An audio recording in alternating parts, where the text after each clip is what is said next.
cold and the snow was so much, but today God has given us the light. What do we say, church? Amen. In a special way, I just want to welcome each and every one of you who has made it a point today to come on the first Sabbath of the year. It is a mistake for you not to come on a Sabbath like this. But we just want to thank God because he has kept us through 2017. We are now in 2018, brand new year.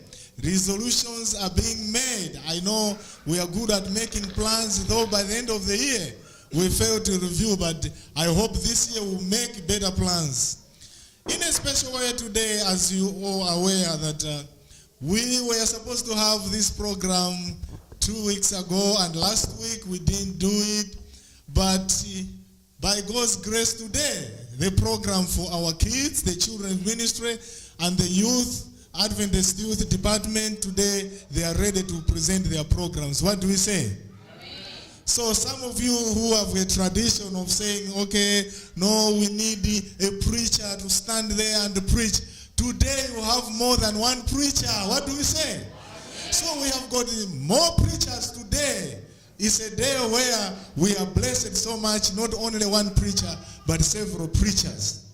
This program is about the birth of Jesus. It was supposed to be done before Christmas. But you know, it's not something that we should be worried of. Nobody knows the exact day of the birth of Jesus. So doing it today or on that day is still the birthday of Jesus. Amen?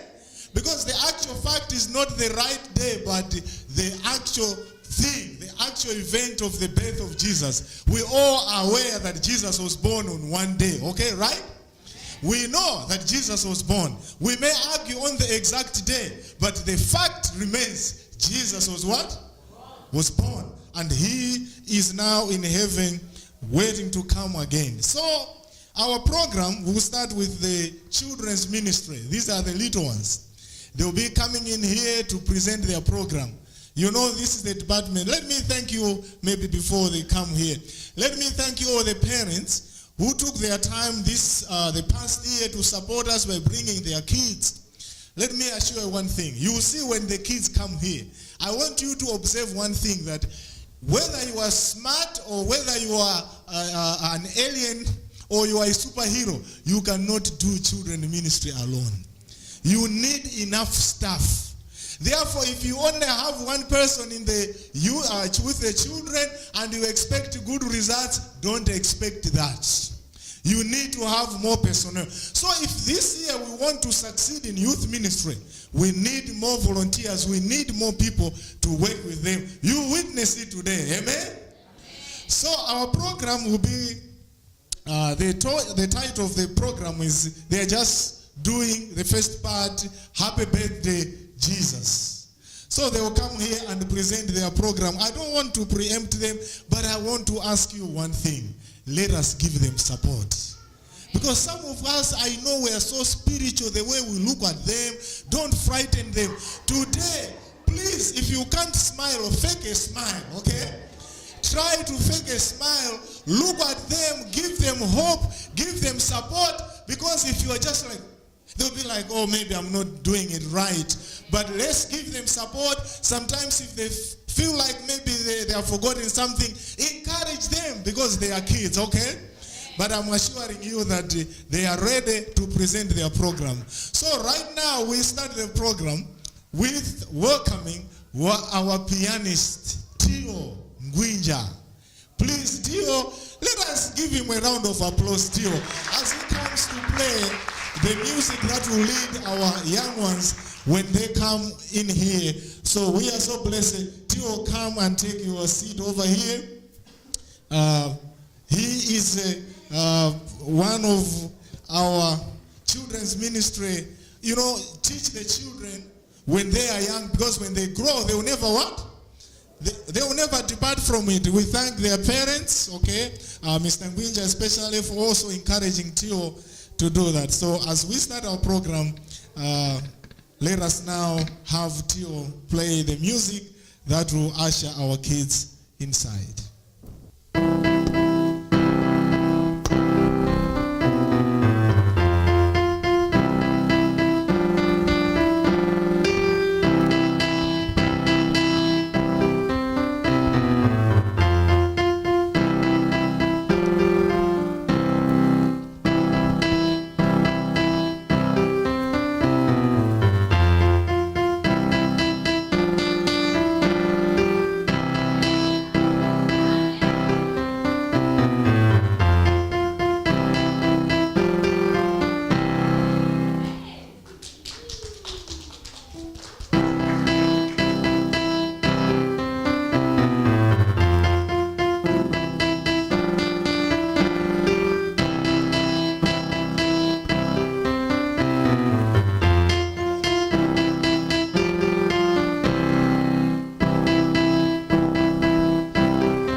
Me too.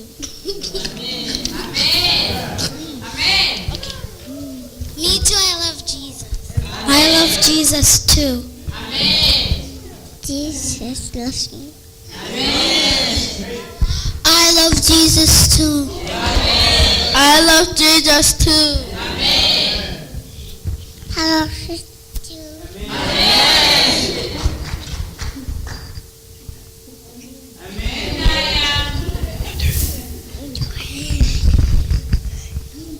Why do you love him?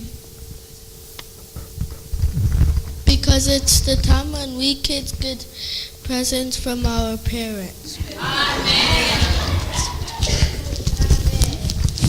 What kind of present did you get on Christmas? Snow pins so I can play in the snow. Puzzle. America toy. A scooter. A game. Hello.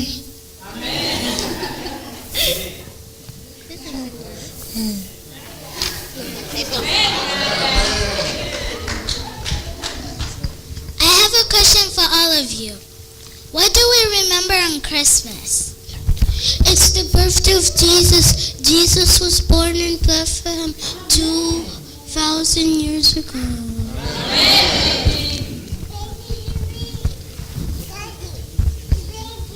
Right now we're going to sing the Happy Birthday Jesus song.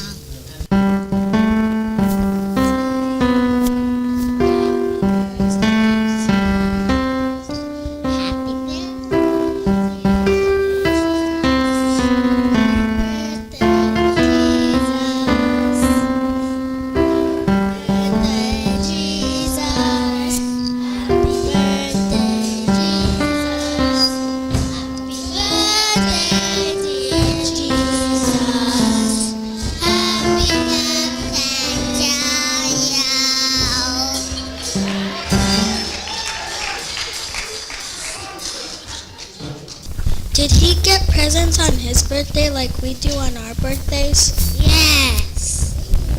And get on the eve, come Maggie came to Jerusalem in search for Jesus. The wise men found Jesus and Mary at Bethlehem in a house. They worshipped Jesus and offered him gifts of gold, frankincense, and myrrh. So are you saying we should give Jesus present on his birthday too? Yes. Amen. May each one of us give our presents to Jesus? Yes. What is our last message to Jesus as we celebrate his birthday? We love you, Jesus. We want to be the light of the world. Amen. Jesus kind. Amen. Jesus self-control. I give Jesus love.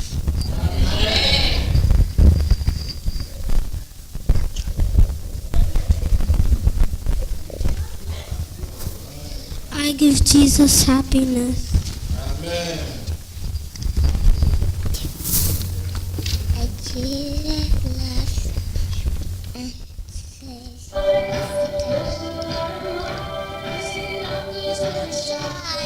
this is what I'm on.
I hope you are not eating the candy here.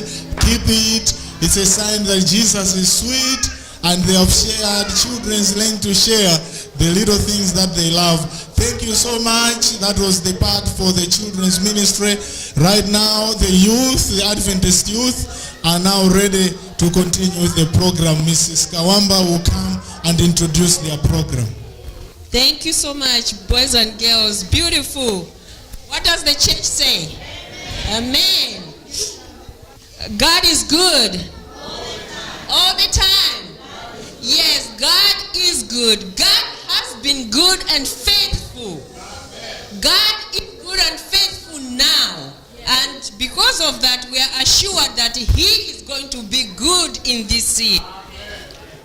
Now, and as I'm standing here, you Malawi Church, you look good.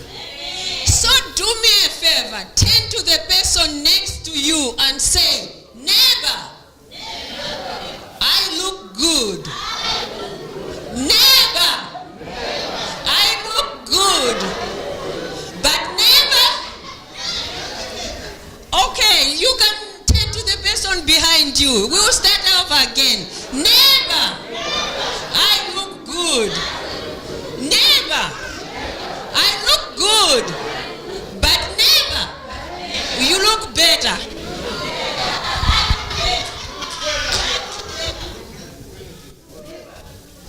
Thank you.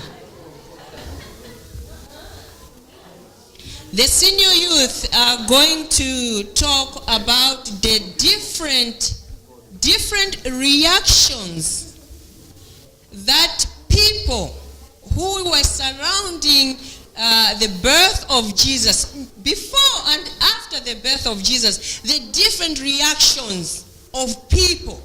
You know, naturally we know that when a child is born, everybody has to be happy, right?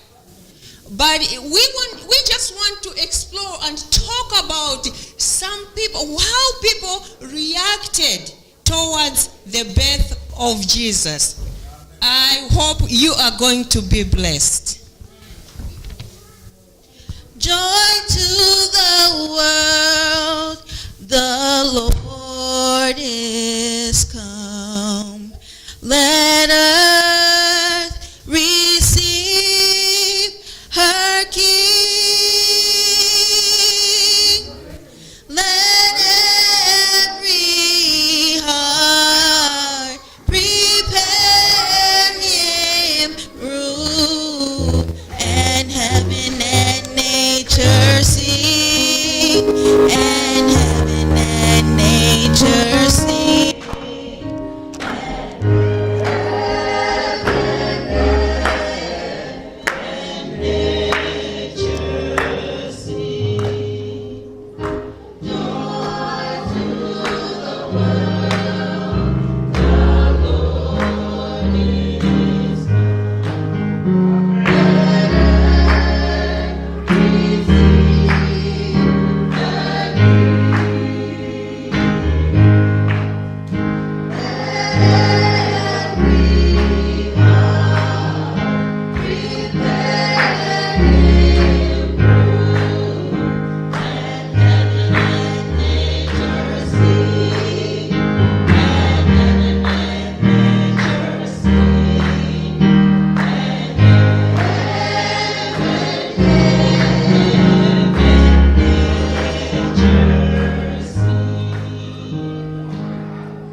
Our scripture reading today comes from the book of Matthew 2, verse 1 to 3. Now when Jesus was born in Bethlehem in Judea in the days of Herod the king, behold, there came wise men from the east of Jerusalem, saying, Where is he that is born King of the Jews? For we have seen his star in the east and are come to worship him. Thank you.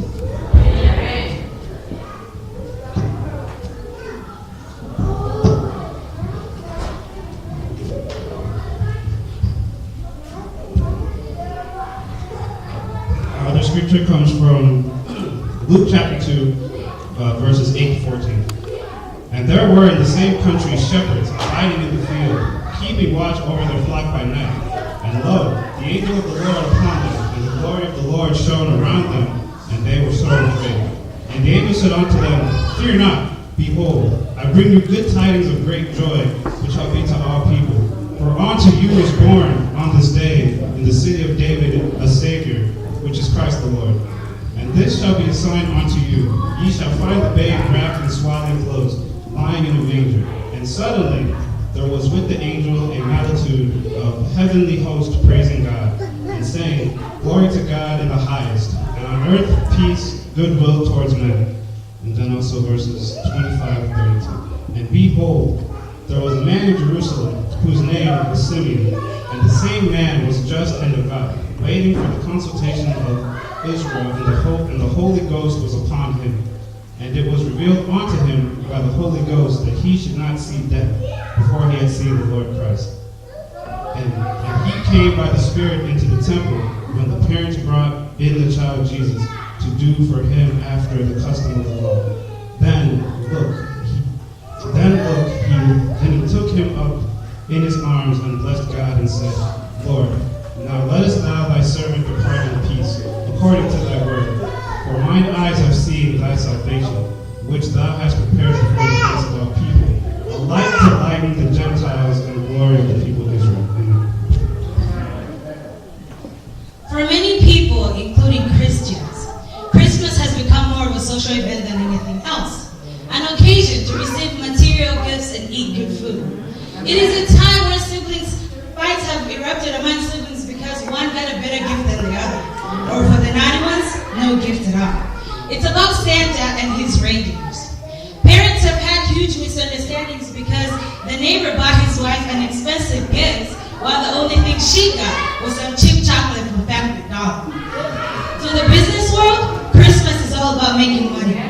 It hurts to watch them make money out of Christians while some of them openly despise his name, claiming he was not the Son of God.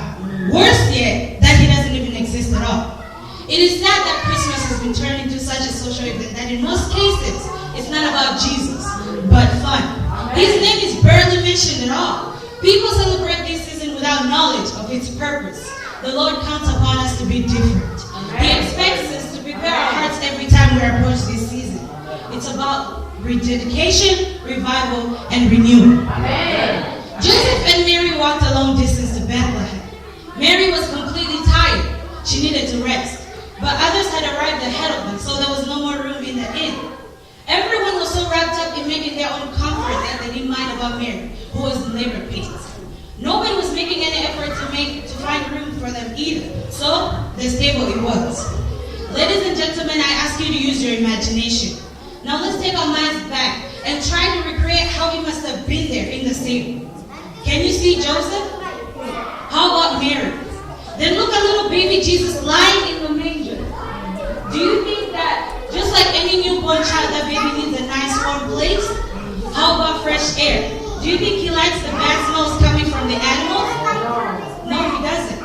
That's how the world celebrated the birth of Jesus a long time ago.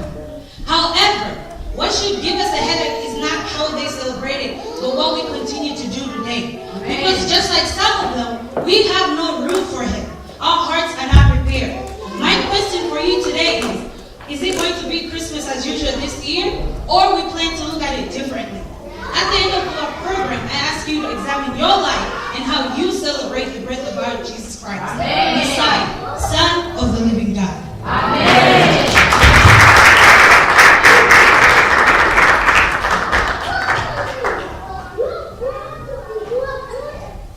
Ladies and gentlemen, before and after Jesus was born, each and every person had the power to decide what to do about it. Mary and Joseph could have refused to disturb their wedding plans and reject the call of the Lord, but they did not. The shepherds could have given an excuse that they had nowhere to watch their flock while they were gone, but they did not.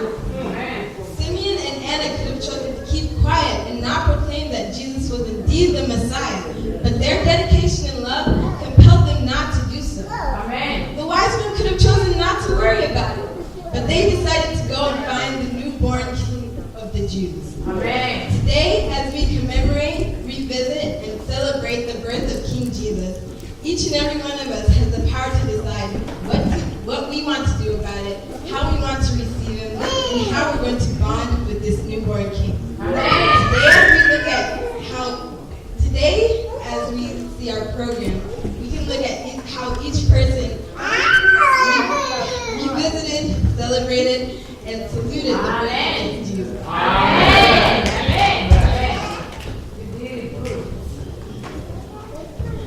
News about the birth of Jesus was sweet, beautiful, peaceful, and very special. The shepherds were minding their usual business when the angel of the Lord intruded and broke the news. These men had been watching their flocks since they were young, and to them, there was nothing significant about that night. Just one of those calm and quiet nights.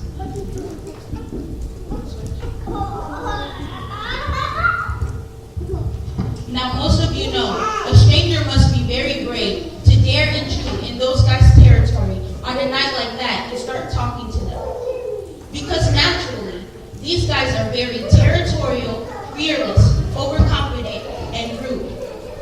If you want to learn every curse word in the book, hang out with them while they watch their flock. If you want to learn how to fight, be friendly. They make remarkable boxing teachers.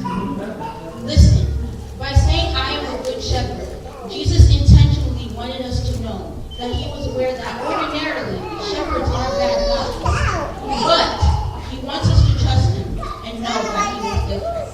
Amen. The Bible tells stories that portray the characters of shepherds. Remember Abraham and Lot? They had to part ways due to unending fights between their shepherds. Joseph was sold as a slave by his merciless brothers, who were shepherds. Esau's blessings were stolen by his lying brother Jacob, who was also a shepherd. Now, looking at the shepherds on the night Christ was born, we notice their mannerisms are the same. Actually, they seem not to be into religion at all. Let's go to Bethlehem and see this thing. It doesn't seem like they were familiar with the Jesus business. They call it this thing. And yet, they had just heard the good news loud and clear. They had just witnessed a host of angels singing glory to God. Uniquely, they seem more curious than impressed. Let's go to Bethlehem and see this thing. Typical shepherds. So why did the Lord choose to send the only angel's message to them? The lowest of the regarded bunch. Usually merciless, thieves, untrustworthy, unreliable, and not into religion at all. Why them? Ladies and gentlemen, it is because the best summarization of God's gracious character is that he saves sinners. Amen. Amen. God's Son came to save sinners. This was well illustrated through the announcement of Jesus' birth. For unto you is born this day a Savior. Amen.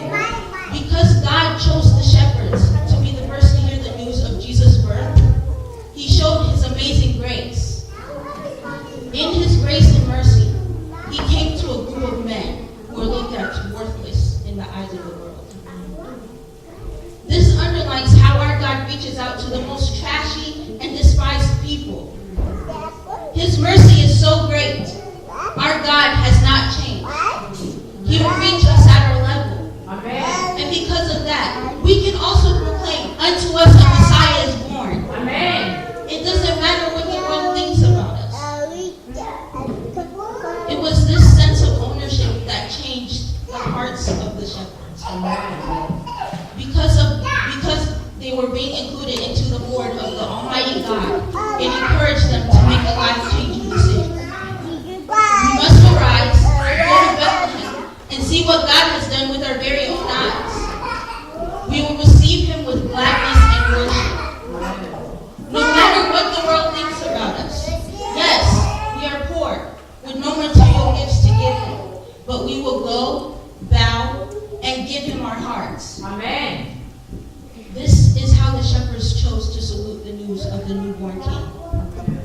Ladies and gentlemen, the ball is in our court today. What are we going to do about the news of his birth? Are we ready to receive him with reverence, gladness, and honor?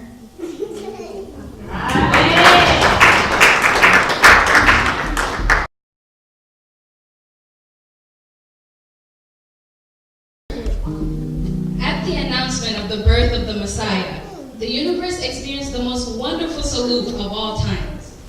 A host of angels broke into worship.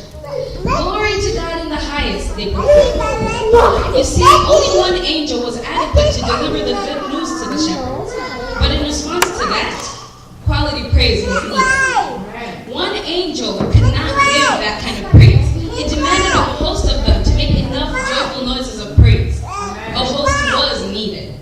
It was needed because this birth proved that 1, God still loved mankind. 2, salvation for mankind had been made possible. And 3, whosoever believed would have the chance to be saved. Their praise was exuberant. It echoed through heaven and reached the throne of grace from where all goodness comes. And while the shepherds were still trying to absorb the good news they just heard, they experienced in awe angels of heaven singing, praising God in one accord. The shepherds could not calm down after such experience. They had to go and see what this was which the Lord had revealed to them. And upon beholding him, they bowed and worshipped, saluting the newborn king.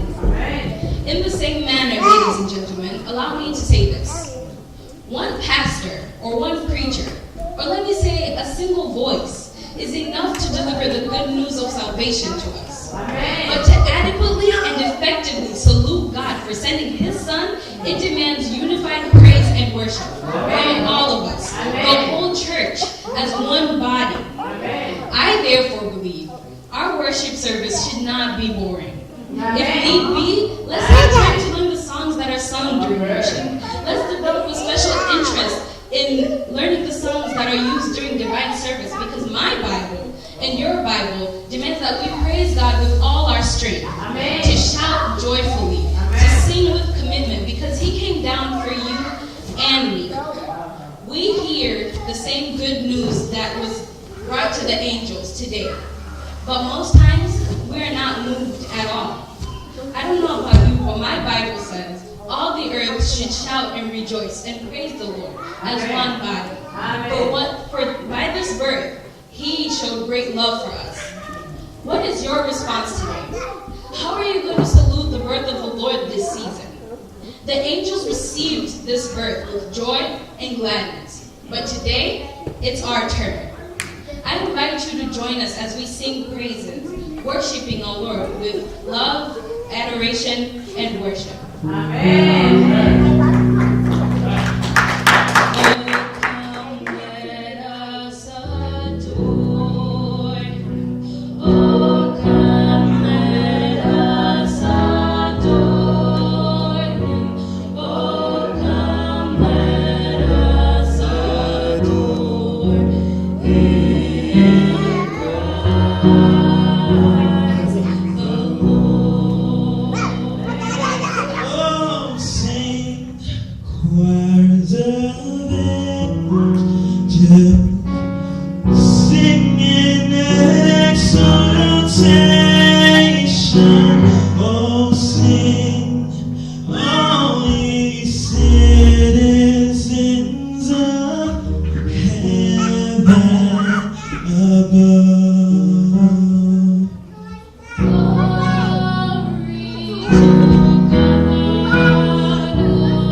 Good morning, church.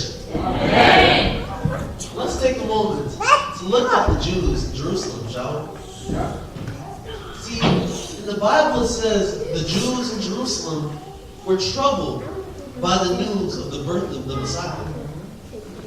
The wise men's inquiry of where he was born caused a stir among them. But the Lord promised this Messiah, to send this Messiah specifically for them.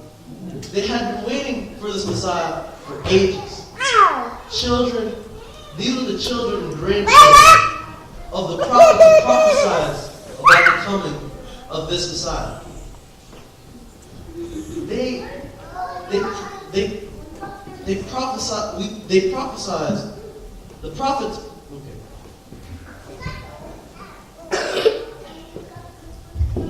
Amen.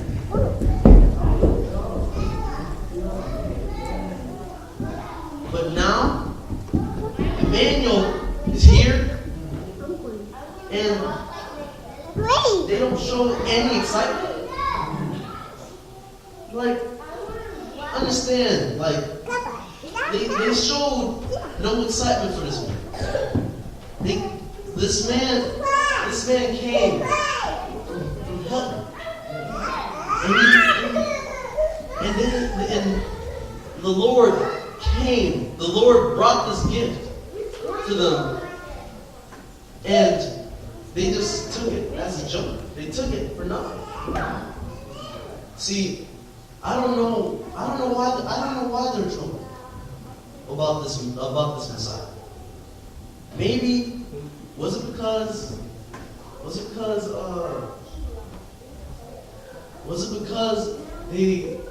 they despised those who brought it up because they were Gentiles? Maybe.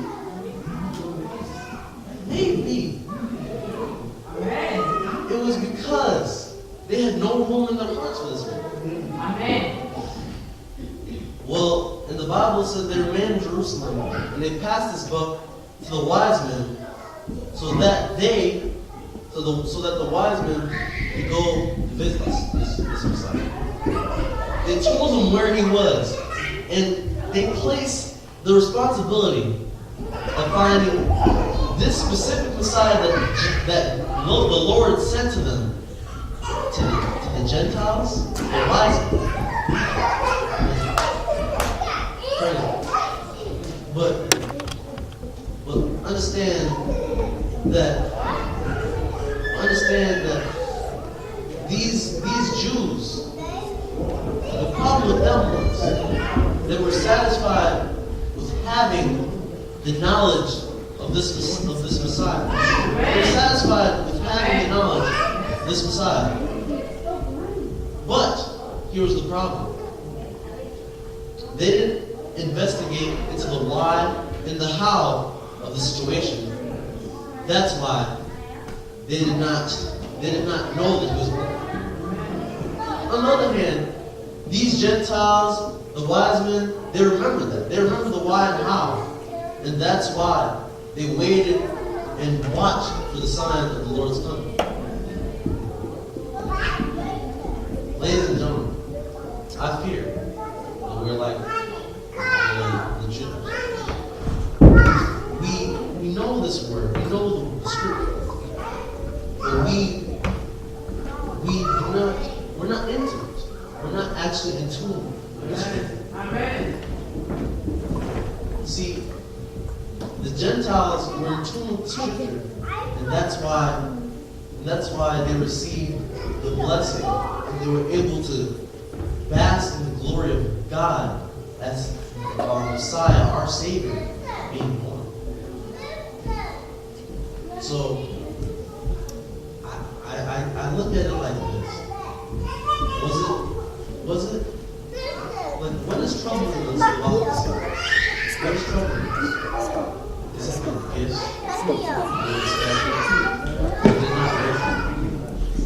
Is it the parties? Where are we going? Is it the whole idea of this Christmas? Is it because we're not ready to receive this Messiah? Or is it the relationship with the Messiah that is troubling us?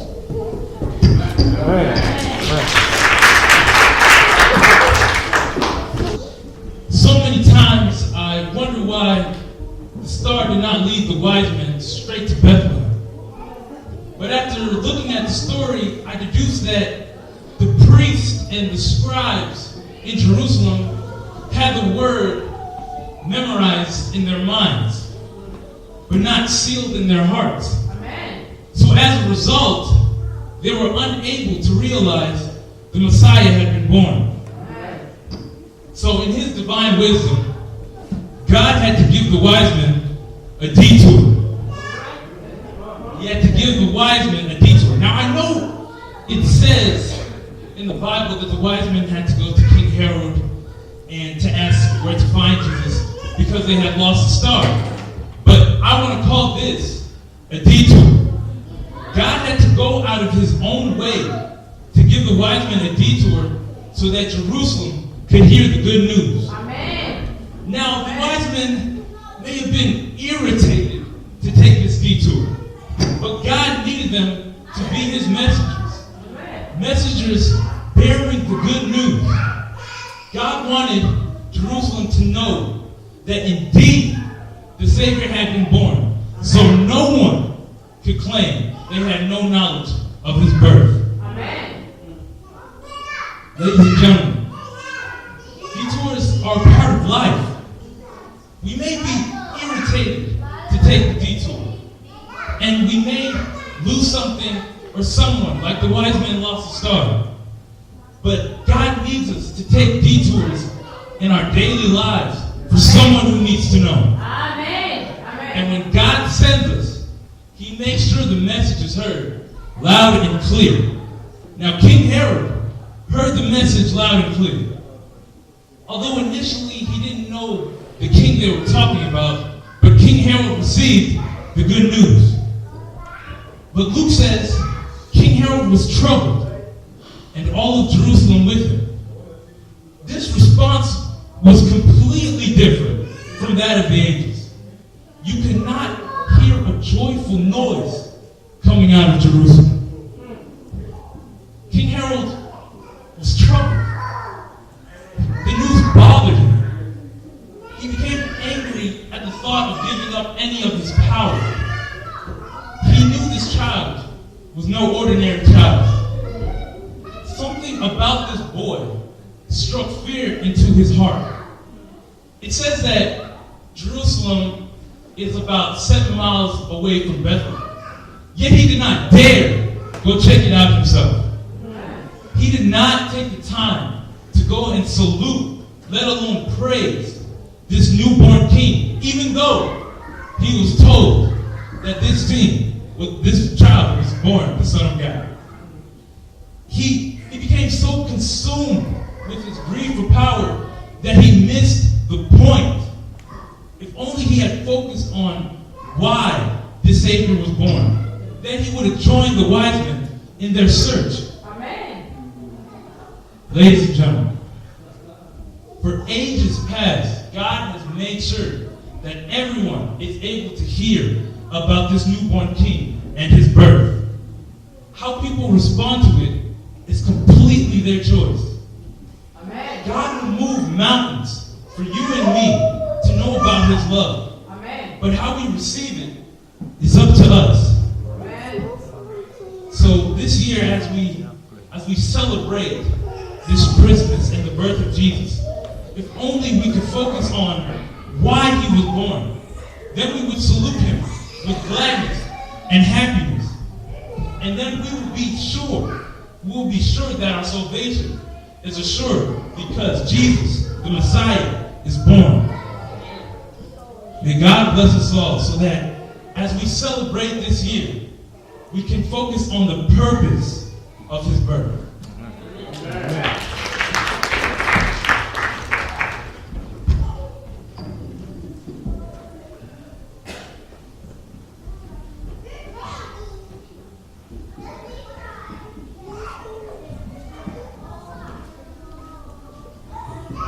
Look, God gave us the power of choice.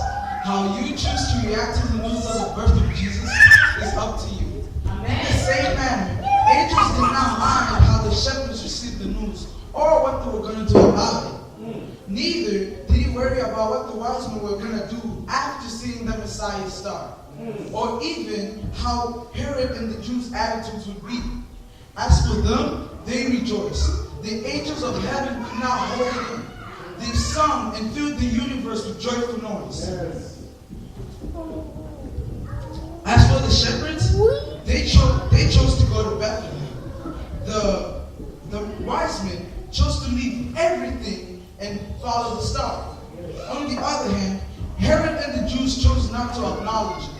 They were drunk. Today, it's our turn to make the same decision. I don't know about you, but also me and my friends, we have decided we're going to sing joyfully, we're going to adore him, we're going to worship him. We're going to sing joyfully because his birth meant salvation to us. Unto us, the King was born. And so we salute him with joyful hearts, with our humble hearts, gratitude, joy, and adoration. Joyful, joyful, we adore thee, God of glory, Lord of love.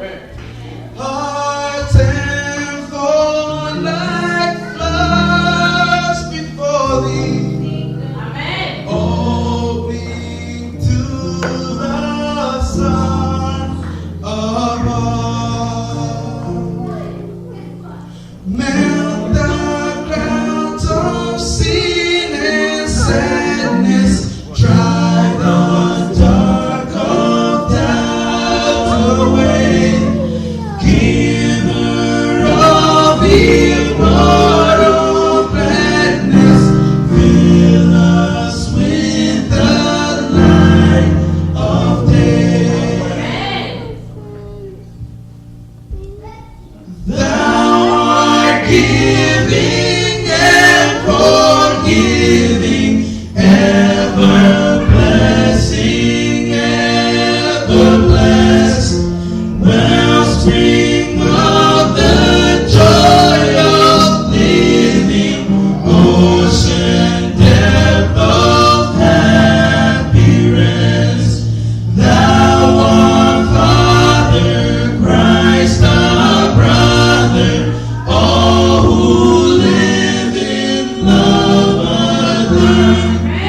Teach us how to love each other, lift us to the joy divine.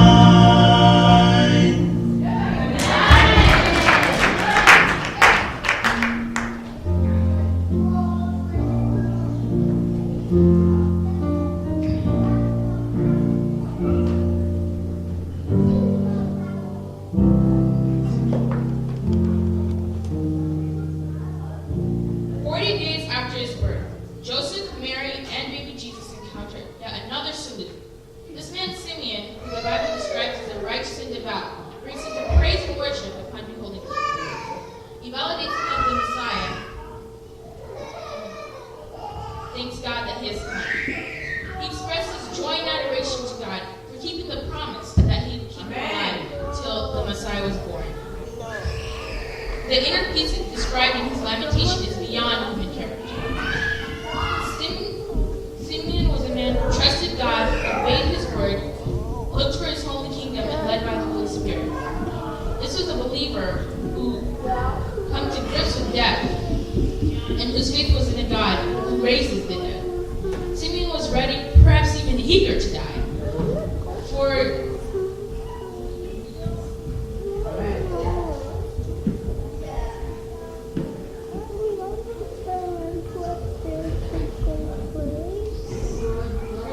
God has kept the promise that he would keep him alive till the Messiah was born.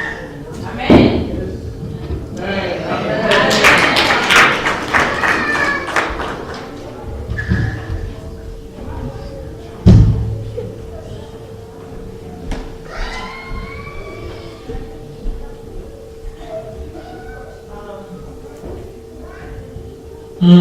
So what confuses me is that upon the birth of the Messiah, Simeon was supposed to die. And this was so confusing because Simeon was happy and praising God after he saw the Messiah. Which is weird. Amen? He's happy that he's about to die or what? That's confusing exactly. On the other hand, God fulfilled his promise by sending the Messiah to the Jews. This was a great promise indeed, but the Jews did not receive it with both hands. They were troubled, they were confused, and they were depressed. This was good news. The Messiah was born to the world, but they were not happy for that. On the other hand, Simeon, the one who was supposed to die, was happy and praising God for that, which is so confusing. Is it the man is happy to die or what? Or on the other hand, the Jews, they were supposed to be rejoicing that God has sent the Messiah who was going to deliver them, but they were not. So exactly, my friends, I don't understand why this man Simeon is happy. Is he happy to die or what? Amen?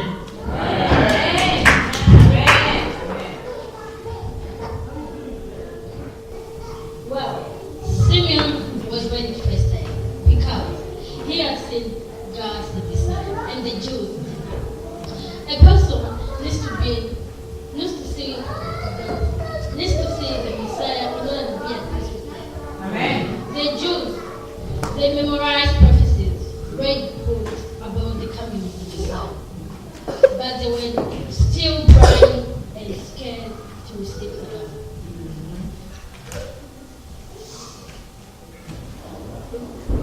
They knew where he was going to be born, but they were still blind and their spiritual eyes were closed. Their hearts were not fully yet. So yes, Simeon was happy to face death, and he praised the Lord because he had seen God's Messiah. Amen.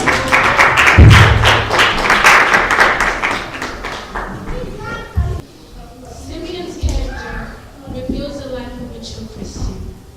A man who knew that the most important thing in his life was his faithfulness to God. He knew he had it, so death did not scare him. He had such unimaginable peace. The peace that the angel in Luke 2 verse 25 up to 34 was talking about when he said, "Glory to God in the highest, and on earth peace be among all men which whom he pleased." The people on earth who pleased God, who were faithful and lived for him. People like Simeon received complete peace because of the birth of the Messiah. Amen. It takes a person who is sure that their life is complete in the hands of God to look up and say, "Sovereign Lord, now let your servant die in peace as you have promised. Amen. I have seen your salvation, which you have prepared for all people." To acquire this type of peace, a person has to have a high level of faith. Amen. The relationship with God must be unique, not ordinary. It is my prayer today that the birth of Jesus brings us such peace that Simeon enjoyed.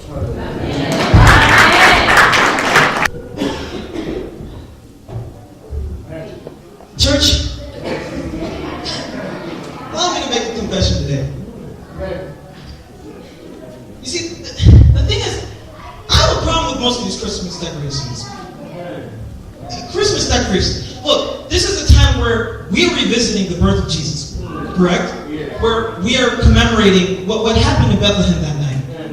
And as far as I'm concerned, the only beautiful thing that happened was that Jesus the Messiah was born. But the circumstances surrounding his birth weren't beautiful at all. His parents, Joseph and Mary, couldn't even find a decent accommodation. So Jesus had to be born in a manger. A manger. A manger's no fun at all. It's cold, dirty, bugged, noisy, stuffy, stinky, and it's dark. You know, I have a bone to pick about all these Christmas decorations because I feel like sometimes they speak contrary to the scenario of the birth of Jesus. You know, we decorate and make it look cozy as if that's how it was in the manger, as if it was nice and warm and cozy in there. Yet, a manger's cold, dirty, and dark. There's no heat and no lights. Lights. I'll have to buy all sorts of different colored lights to decorate. You know, there were animals slobbering and drooling all over the place, flies, spiders, and all sorts of insects crawling over the place. You know, there's no such thing as a clean or hygienic manger. I've never heard of one. You know, nobody's going to go in there to clean the manger. Nobody's going to go in there, polish and clean it. And no, a manger's dirty. It's dirty in there. You know, I guess that's why I fail to understand what type of picture these cozy lights, beautiful decorations, and Christmas trees depict when it comes to imagining what the manger might have looked and felt like.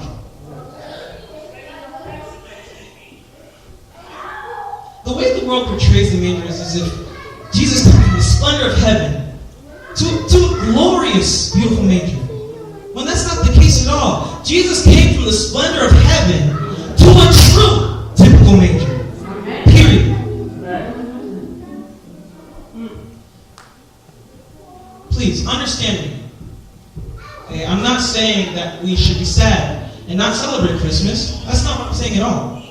What I'm saying is, I wish as we do celebrate Christmas, we focus on acknowledging the pure sacrifice and love that was made.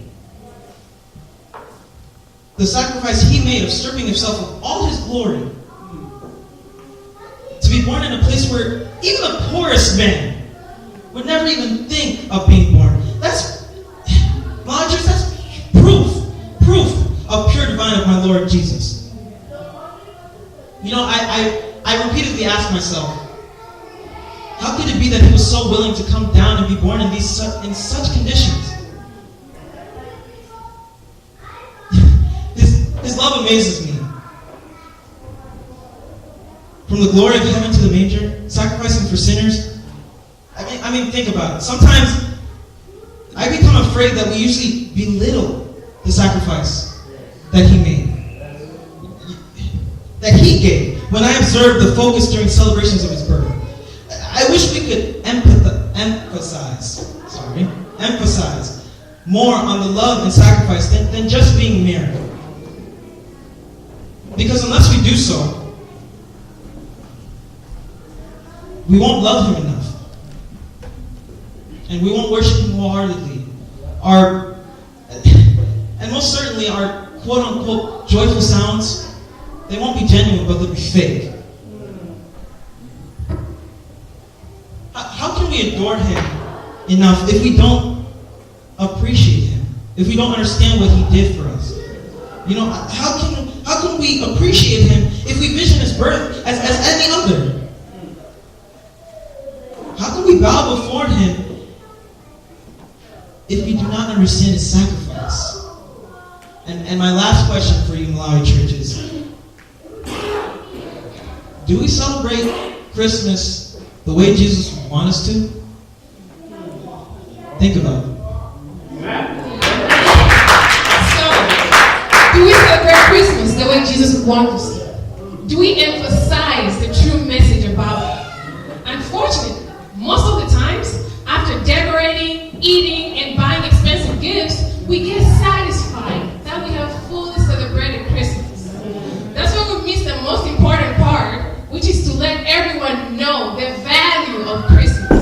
They need to realize that our salvation was made possible because of his birth. He sacrificed his glory in heaven, humbled himself, and laid in a manger so we could have eternal life. So yes, let's be excited for Christmas. Let's enjoy decorating. Let's eat as much as we can. Gifts should definitely be bought, but we should not stop there. While we do all that, let's prepare our hearts to receive them. Amen. Instead of our celebration should be praise, worship, and adoration.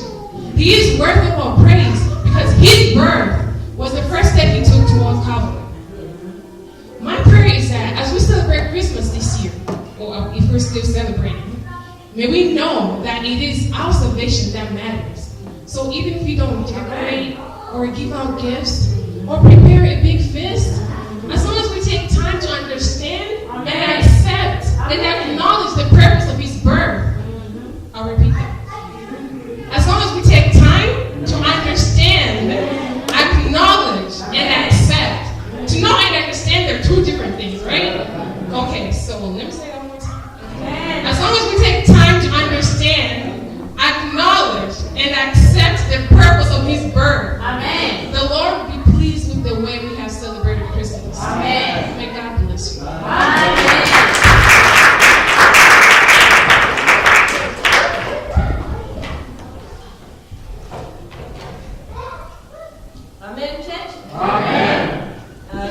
marks the end of our program this afternoon. We'll stand and sing, I don't know what number it is, but we're going to use Hark the Herald Angels Sing. We're going to sing the first and second verse.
Our Heavenly Father, we thank you for the wonderful message of Christmas, Lord God. Lord, we thank you for sending Jesus to be born here in this world to save us. We thank you for our children, starting from the little ones up to the youth. We thank you for the message